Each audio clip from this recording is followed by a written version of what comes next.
Okay, so after the recent video obtained by CNN, which showed Diddy attacking Cassie while she was running away from him at the hotel elevator, many people on social media chimed in on the situation. One of the more notable people, Ryan Clark, addressed the situation on his podcast, and he did not let up. Have a listen. The first thing, and we need to be honest, like Sean Combs is a bitch. Yeah. Right? Yeah. And I think the men who are around him and knew he was that, they bitches too.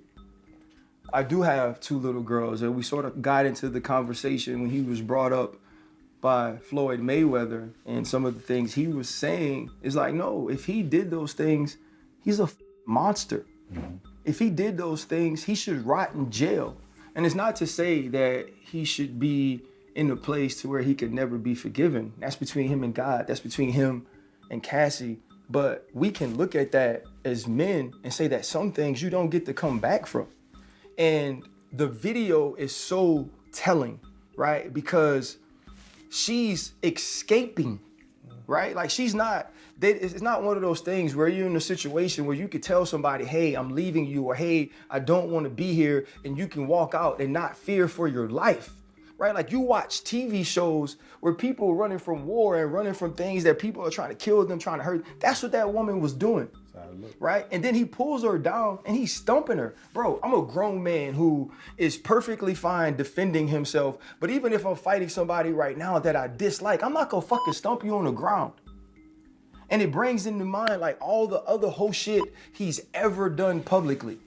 All the ways that he's used his power, all the ways that he's disrespected people and treated people, and you let him do that because of his power. And now you know that this woman has been living with this for years.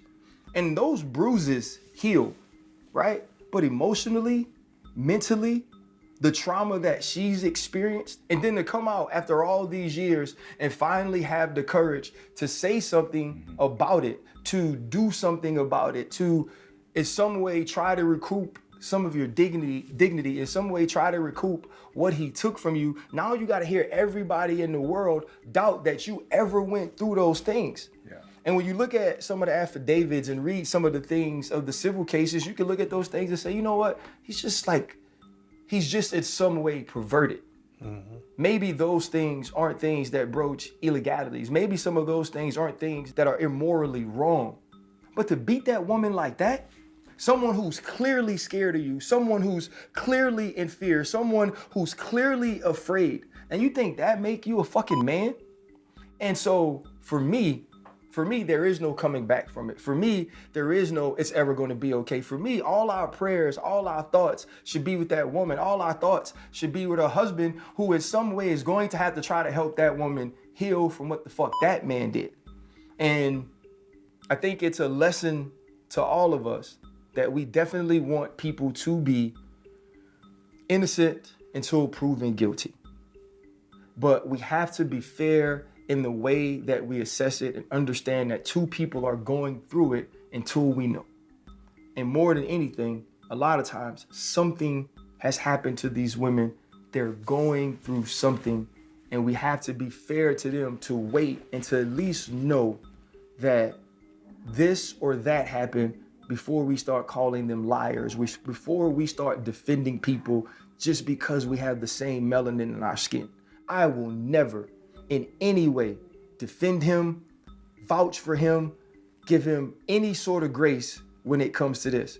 He owes that woman, all women, his children, Kim Porter, the past mother of his child, because we've heard shit about this man forever. But to see it like that, to see him stump that girl out, and then want to be in front of people acting like he loved her, acting like he cared about her when she's walking around in fear, bro. It's one of the more fucked up things I'd ever seen. And he is a bitch to me forever. Period, point blank.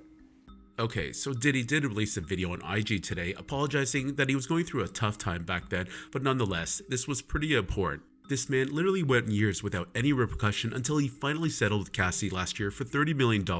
On top of that, we also know there's probably a ton of other shit that just hasn't been exposed that he's been a part of.